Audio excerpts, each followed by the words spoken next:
warahmatullahi wabarakatuh. Waalaikumsalam warahmatullahi wabarakatuh. Sebelum memulai pelajaran kita hari ini, mari kita berdoa terlebih dahulu. Untuk doa, saya minta ketua kelompok untuk memimpin. Silakan, Muhammad Ramadhani. Sebelum kita mulai pelajaran hari ini, mari kita berdoa semoga dilancarkan. Doa dimulai. Doa selesai. Apa kabar semuanya? Baik, Ibu. Baik, Bu. Semoga sehat semuanya ya hari ini. Amin. Nah, sebelum itu saya presensi dulu ya. Aulia Suryanula, Hadir, Bu. Aulia Rahman, Hadir, Bu. Adi Mutalib, Ada, Bu. sudah hadir. Iya. Ada kabarnya kenapa? Nggak tahu. Oh, berarti tanpa keterangan ya? Iya. Selanjutnya M. Gimnastian, Khairul Royhan, Muhammad Ramadhani, Sofia Revaldi, Najwa Nur Iman, Ada, Bu. Maisara, Hadir. Nurhaliza, hadir Bu. Putri Tari Lestari, hadir. Rizwatu Husna, hadir. Nah, masih ada yang ingat apa yang kita pelajari pada pertemuan sebelumnya? Yang ingat? Ibu. Oke, Husna apa? Integrasi aplikasi perkantoran. Oke, integrasi aplikasi perkantoran. Masih ada yang ingat apa itu fungsi dari integrasi aplikasi perkantoran? Ada yang mau jawab? Ya? Ya, Roy duluan. Jadi fungsi dari integrasi aplikasi perkantoran itu agar dapat menggabungkan dan menyatukan berbagai fungsi aplikasi yang digunakan agar dapat bekerja bersama secara lebih efisien. Oke, dan sekalian beri aplaus dulu. Dan sekalian, jadi integrasi aplikasi perkantoran itu merupakan suatu proses atau aktivitas yang mana kita dapat menggabungkan fitur dari suatu aplikasi agar dapat dijalankan secara bersamaan dan lebih efisien. Nah, pada pertemuan kali ini kita akan membahas mengenai dampak sosial informatika. Nah, pada era revolusi industri 4.0 bahkan sekarang sudah 5.0 ya, pasti sudah sangat familiar nih dengan kata komputer. Ada yang bisa menjelaskan apa itu komputer? Sudah sana mungkin? Ada yang tahu? Ibu buat kerja, Bu. Ya, benar sekali. Salah satunya buat kerja. Kemudian, apakah kalian pernah merasa nih? Apakah kalian pernah berada di situasi atau kondisi yang membuat kalian itu merasa penting untuk menggunakan komputer? Pada saat apa? Ya? Saat mengerjakan tugas. Saat mengerjakan tugas. Ada lagi? Main game, Bu. Oh iya, bisa juga di komputer ya. Nah, jadi komputer itu adalah suatu alat elektronik yang mana fungsinya itu bisa dapat menyimpan, memproses dan juga menghasilkan instruksi dari penggunanya. Seperti yang sudah disebutkan teman-temannya tadi, yang merupakan salah satu fungsi dari banyaknya penggunaan dari komputer yang kita gunakan sekarang. Nah, tentunya untuk dapat menjadikan komputer yang mempunyai banyak fungsi, tentunya di balik itu mempunyai proses yang sangat panjang. Nah, oleh karena itu pada pertemuan kali ini kita akan membahas mengenai proses dari suatu komputer dari masa ke masa. Nah, untuk tujuan pembelajaran kita pada hari ini, yang pertama, peserta didik dapat mampu memahami sejarah perkembangan komputer dan juga tokoh-tokoh yang menjadi pelaku sejarahnya. Kemudian yang kedua, peserta didik dapat mampu memahami dampak informatika pada aspek ekonomi dan juga hukum pada produk informatika. Nah, sampai sini ada yang dipertanyakan? Sudah paham? Paham. Oke, lanjut ya. Nah, pertama itu mengenai sejarah perkembangan komputer. Nah, perkembangan komputer itu mempunyai 5 generasi, yaitu dari generasi kelima. Nah, pada komputer generasi pertama itu dimulai pada tahun 1940 sampai dengan 1959. Dimana salah satu contoh dari komputer generasi pertama yaitu adalah komputer Z3 yang diciptakan oleh seorang ilmuwan yang berasal dari Jerman bernama Konrad Zuse. Dimana tujuannya itu untuk mendesain pesawat terbang dan juga peluru kendali. Nah, jadi tujuan utama seseorang atau seorang ilmuwan membuat suatu komputer itu adalah untuk membuat peluru kendali. Kenapa? Karena pada generasi pertama tersebut terjadinya Perang Dunia Kedua, yang mana suatu negara yang terlibat itu diharuskan untuk membuat suatu alat untuk keperluan militer mereka. Kemudian pada contoh komputer yang pertama yang kedua yaitu ada komputer Colossus yang diciptakan oleh seorang ilmuwan yang berasal dari Inggris bernama Tommy Flowers. Nah, tujuannya yaitu untuk memecahkan kode rahasia yang dibuat oleh negara Jerman. Selanjutnya itu ada komputer ENIAC yang diciptakan oleh seorang ilmuwan yang berasal dari Amerika Serikat bernama John Mackey. Nah, tujuannya yaitu sama, untuk membantu Angkatan Darat Amerika Serikat dalam prediksi serangan. Nah, ciri spesifik dari komputer ENIAC ini yang pertama, sistem operasi dibuat secara spesifik. Yang kedua, membutuhkan daya listrik yang besar. Ketiga, kapasitas penyimpanannya itu masih kecil dan menggunakan tabung vakum. Nah, karena tabung vakum ini adalah alat untuk menyimpan data. Jadi, karena masih menggunakan tabung vakum, maka bentuk dari komputer tersebut membutuhkan ukuran yang besar. Bisa dilihat di sini sangat besar sekali ya ukuran dari komputer ENIAC.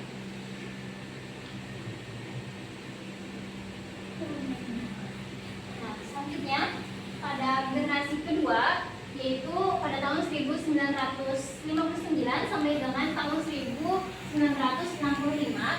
Salah satu contohnya itu ada komputer Scratch, IBM 1401, IBM 7090 dan IBM 7094 yang diciptakan oleh 3 orang ilmuwan yaitu Walter House-Burton, John Porter, William Brodbeck. Nah, beliau adalah seorang ilmuwan yang mempunyai latar belakang penelitian di Amerika Serikat.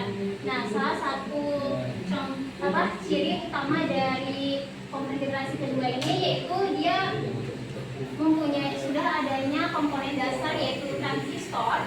Transistor ini adalah suatu alat untuk dapat menghubungkan ataupun menyambung dari arus tegangan. Kemudian selanjutnya mempunyai ciri daya dan ukuran yang digunakan itu lebih kecil. Kemudian mampu memproses secara real time dan sharing serta kerjanya yang lebih cepat dari komputer generasi sebelumnya. Artinya pada komputer generasi ini dia dapat berbagi informasi secara cepat tanpa adanya penghalang yang secara signifikan. Sampai sini ada yang bertanyakan? Lanjut ya. Lanjut ke generasi ketiga yaitu pada tahun 1965 sampai dengan 1971 yang diciptakan oleh seorang ilmuwan yang berkebangsaan Amerika Serikat bernama JTP. Nah, sudah dapat terlihat pada komputer generasi ini ya bahwa ukurannya yang lebih kecil dan sangat terlihat dari komputer generasi sebelumnya yang ukuran sangat besar. Nah, juga karena ukurannya lebih kecil sehingga penggunaan listrik yang lebih hemat. Kemudian juga pada komputer ini sudah mulai berkembang perangkat lunak yang ada di dalamnya. Kemudian ada juga kapasitas penyimpanan lebih besar dan sudah mampu berkomunikasi dengan komputer lainnya. Pada komputer generasi keempat yaitu pada tahun 1971 sampai dengan 1980 yaitu diciptakan oleh seorang ilmuwan bernama Steve Wozniak dan Steve Jobs, di mana pada komputer generasi keempat ini sering juga disebut dengan komputer mikroskoper karena komponen dasarnya itu sudah menggunakan mikroskoper untuk menyempurnakan dari komputer pada pada generasi sebelumnya. Juga sudah menggunakan LSI atau Large Scale Integration, yaitu gunanya untuk merupakan proses untuk mengintegrasikan atau menggabungkan ribuan dari transistor. Nah, selanjutnya pada generasi ini komputer sudah mulai dipasarkan pada sektor perorangan. Juga muncul komputer baru yang lebih mudah dibawa seperti laptop. Nah, jadi pada laptop itu sudah mulai ada atau dikembangkan pada generasi keempat pada tahun 1971 sampai dengan 1980. Kemudian juga pada generasi keempat dia dapat dihubungkan dengan sebuah internet. Nah, selanjutnya pada komputer generasi kelima, yaitu sekarang sampai dengan masa depan, yang dipelopori atau diciptakan pertama kali oleh negara Jepang. Negara Jepang ini merupakan salah satu negara yang maju karena dapat menciptakan suatu komputer yang menggunakan komponen dasar menggunakan ULSI atau Ultra Scale Integration, yaitu dapat menggabungkan atau mengintegrasikan lebih dari 1 juta transistor. Dia juga sudah mulai mengembangkan AI. Pasti sudah ada yang tahu kan apa itu AI? Artificial Intelligence. Ya, pasti sudah tahu. Nah, sampai sini ada yang mau bertanya? Sudah tahu kan ya bagaimana perbedaan yang signifikan antara komputer generasi pertama sampai dengan komputer generasi kelima? Apa contohnya tadi? Ukuran, kemudian Untuk listrik. ya lebih hemat, ya. Kemudian juga fungsinya juga lebih berkembang dan software di dalamnya juga lebih banyak, gitu kan ya. Nah, oke, selanjutnya kita akan bahas mengenai aspek ekonomi dan hukum pada produk informatika. Nah, yang pertama itu ada aspek ekonomi. Nah, jadi seiring berjalannya zaman ya, seiring berjalannya waktu, sekarang ini tentunya sudah banyak perusahaan ataupun individu yang menjadikan teknologi itu sebagai pekerjaan, sebagai bahan penghasilan. Jadi misalnya ada orang berprofesi sebagai YouTuber, nah itu kan juga sebagai profesi kan. Kemudian ada apa lagi? Yang tahu? Influencer. Ya, influencer. Ada juga e-commerce. Nah, e-commerce itu ada yang tahu apa? E-commerce Jualan online. ya toko jualan online gitu ya.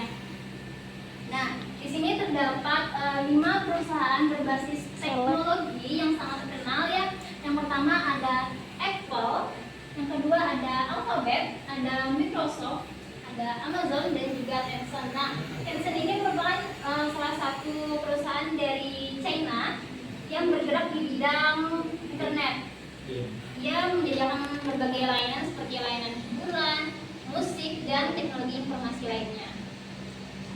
Nah, pada aspek ekonomi ini juga mempunyai bentuk perubahan yang sangat signifikan pada produk informatika. Pertama, semakin baru produk tersebut maka juga akan semakin mahal. Yang kedua, kemampuan fitur suatu produk, kelengkapan fitur tersebut semakin lengkap maka akan harganya juga akan semakin meningkat. Kemudian ketiga, produk informatika yang jika value-nya itu tinggi maka akan banyak peminatnya juga. Seperti misalnya dalam HP misalnya, punya banyak software, punya banyak aplikasi di dalamnya, pasti kita akan sangat tergiur gitu untuk membelinya kan. Kemudian yang kedua ada aspek hukum, yaitu berbeda dengan aspek ekonomi tadi. Pada aspek hukum ini juga, ya silakan. Pada aspek hukum ini juga sama seperti produk informatika itu sama seperti halnya buku yang punya hak cipta. Jadi produk informatika itu juga mempunyai hak kepemilikan individu maupun kelompok tertentu. Nah, dengan begitu ada landasan hukum yang produk itu dibagikan secara cuma-cuma. Contohnya di sini ada lisensi komersial. Oleh karena itu dibuatnya sebuah lisensi untuk suatu produk informatika. Yang pertama ada lisensi komersial, yaitu lisensi yang berbayar, kemudian lisensi gratis atau freeware, kemudian ada lisensi open source dan lisensi domain public. Nah, oke, sudah selesai materi kita pada hari ini. Selanjutnya kita akan latihan. Saya minta bentuk kelompok yang beranggotakan 2-3 orang. Udah ya. Selanjutnya kalian bisa kerjakan soal di LKPD yang saya bagikan.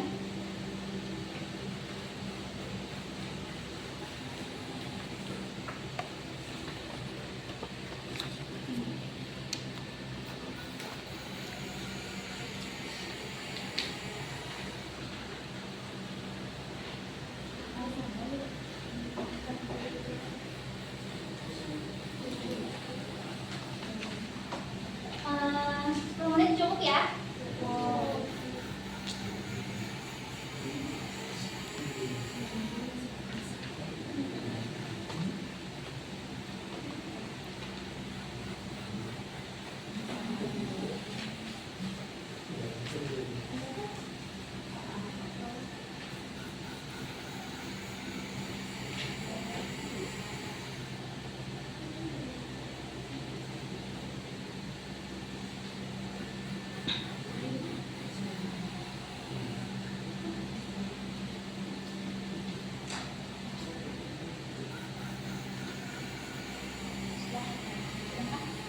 Oke. Sudah semuanya ya? Sudah. Kalau gitu saya minta satu perwakilan kelompok untuk mempresentasikan hasil kerjanya di depan. Yang mau yang mana? Sebelah kiri atau sebelah kanan? Sebelah kiri saya aja ya. Silakan lagi. Mana? Satu aja. Satu orang aja, Bu. Semuanya. Oh, semuanya.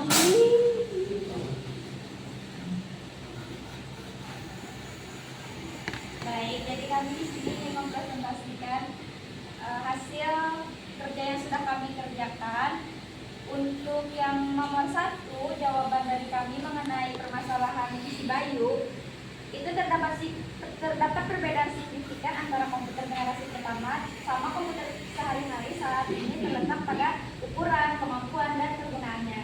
Terus komputer generasi pertama seperti ENIAC besar dan digunakan untuk tujuan militer. Nah, sebaliknya komputer modern lebih kecil, efisien, dan memiliki beragam fungsionalitas. Perkembangan ini memungkinkan kita buat menggunakan komputer dalam berbagai aktivitas sehari-hari seperti belajar, bekerja, berkomunikasi, dan mengakses informasi dengan lebih mudah dan cepat. Sekian dari kelompok kami, Ibu. Silakan dulu. Ya, beri tepuk tangan untuk kelompok. Jawaban dari kelompok yang belum maju bagaimana? Sama ya. Nah, karena kalian sudah mengerjakan latihan, artinya kalian sudah paham ya dari materi yang sudah saya paparkan. Untuk selanjutnya kalian akan mengerjakan kuisis secara individu.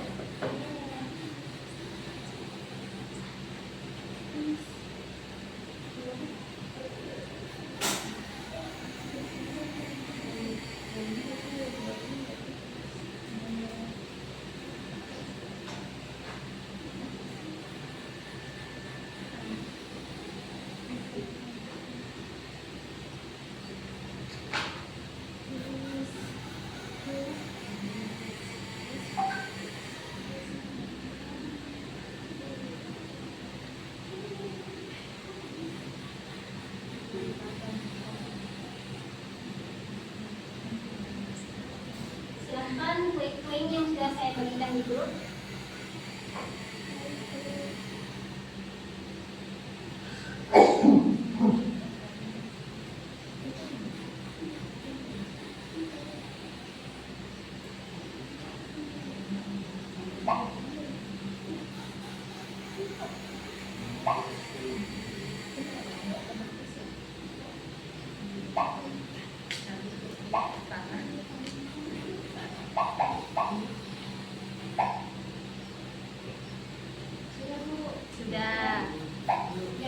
gabung yang belum? Oke, mulai aja ya. Oke.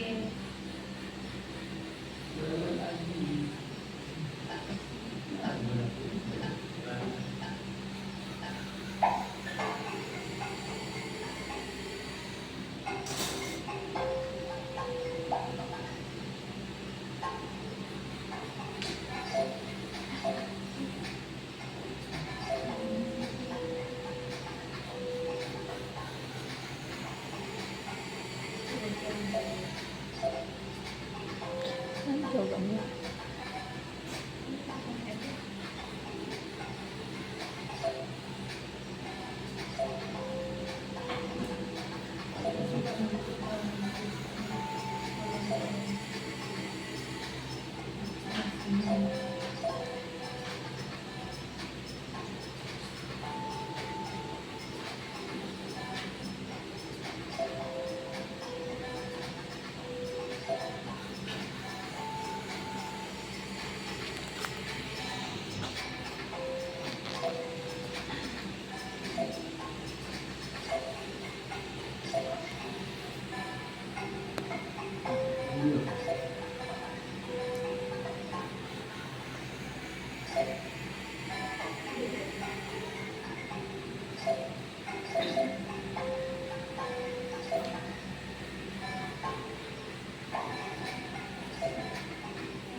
Yang pertama itu ada Sofia Alfaldi. Siapa ya? Dapat namanya. Oke, beri aplaus dulu untuk kita hari ini. Oke, bagus ya sudah bisa menjawab. Biasanya namun banyak yang salah juga.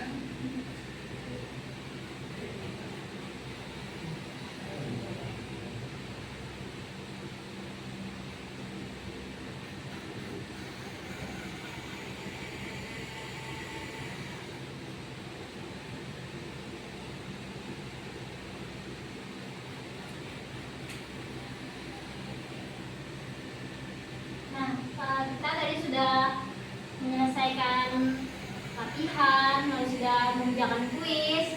Nah, jadi adakah yang bisa menyimpulkan bagaimana ciri utama dari pengembangan sejarah komputer dari masa ke masa? Ada yang mau jawab? Ya. Nah, jadi ciri pada generasi pertama itu komputer itu masih menggunakan alat vakum sehingga mempunyai ukuran dan volume yang besar. Nah, untuk generasi kedua sudah ditemukannya transistor sehingga sumber daya dan ukurannya lebih kecil. Kemudian untuk generasi ketiga itu sudah menggunakan sistem operasi.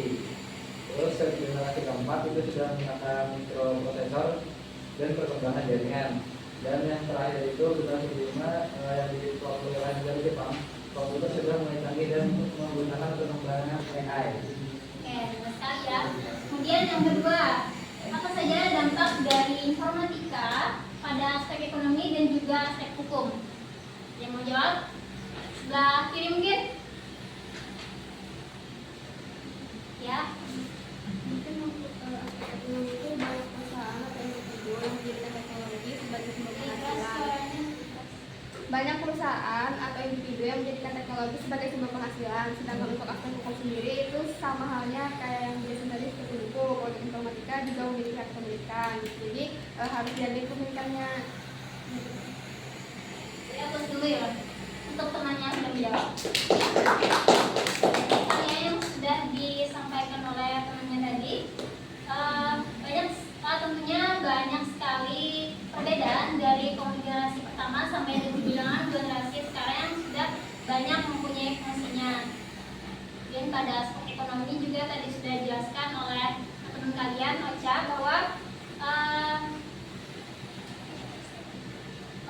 produk informatika itu tentunya punya aspek ekonomi, misalnya dari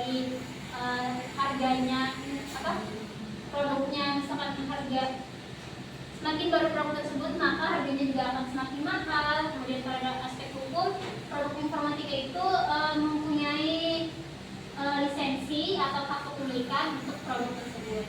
Nah, oke, sudah selesai materi kita pada hari ini. Kemudian untuk tugasnya nanti akan saya berikan setelah pembelajaran hari ini. Oke, saya akhiri. Assalamualaikum warahmatullahi wabarakatuh. Waalaikumsalam warahmatullahi wabarakatuh.